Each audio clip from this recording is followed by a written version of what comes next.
Merry Christmas, everybody. I know it's a little bit early, but can it ever be too early for Christmas is my question for you. You see that tree right there in front of my house? That is the tree that I wrap and I make look spectacular. It's about 35, 40 feet. I use over 200 strings of lights. You can do this on any tree that you want, any size. It doesn't matter. It doesn't have to be some 35-foot tree out in the middle of your house, okay? Just follow these steps and it's gonna be awesome. So the technique that we're gonna be doing on this big tree here, or on any tree, any size at your house, is we're gonna be wrapping the trunk tightly with strings of light and the whole tree illuminates, okay? As you see, we're at the base of the tree right now. So tip number one, since we've arrived right here, is if you've got a big tree, you leave the lights wrapped around the top branches all year long. You keep the base of the tree clear so you don't see all these electrical wires wrapping around your tree for 12 months of the year. Tip number two is if you're doing an outdoor tree, you can actually find LED lights with brown wires. The green wire stands out a little bit more, obviously. Green wires are great for Christmas trees inside. But if you're wrapping the trunks of tree, you can easily find brown wired lights, so I highly recommend that. You also notice, this is tip number three, we're pounding through them. You notice how I have them in a ball like this.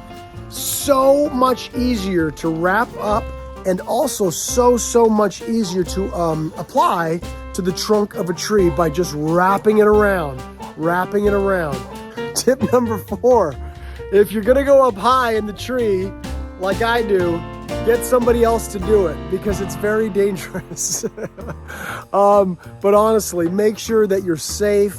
Have like a backup safety system. Have like a little harness if you're gonna be climbing your tree.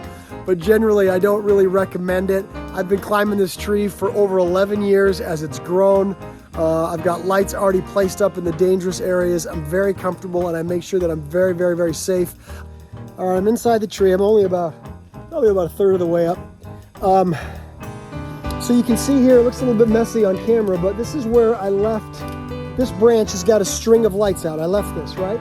The real secret to wrapping your tree with lights, and that is the space between the lines as you're wrapping has to be smaller than the space between the bulbs on the string. That way, you won't actually see the string of lights going down the tree. It'll just look like random lights all over the tree. I'm gonna say it one more time. The space between the wraps, so this space right here, I feel like I'm in a math class. This distance between each of the wraps has to be smaller than the distance between the lights on the string. And it doesn't have to be perfect. Believe me, when it gets dark and these lights come on, it's just gonna look spectacular and you don't see any of the imperfections. This is something that usually takes me a couple days to complete. I take my time, I make sure that I'm safe. Definitely leaving the lights on the top branches every year makes it go faster, just working on the bottom of the tree. But the whole family loves it. And when it's all done, man, is it worth it. Look at that. Merry Christmas, everybody.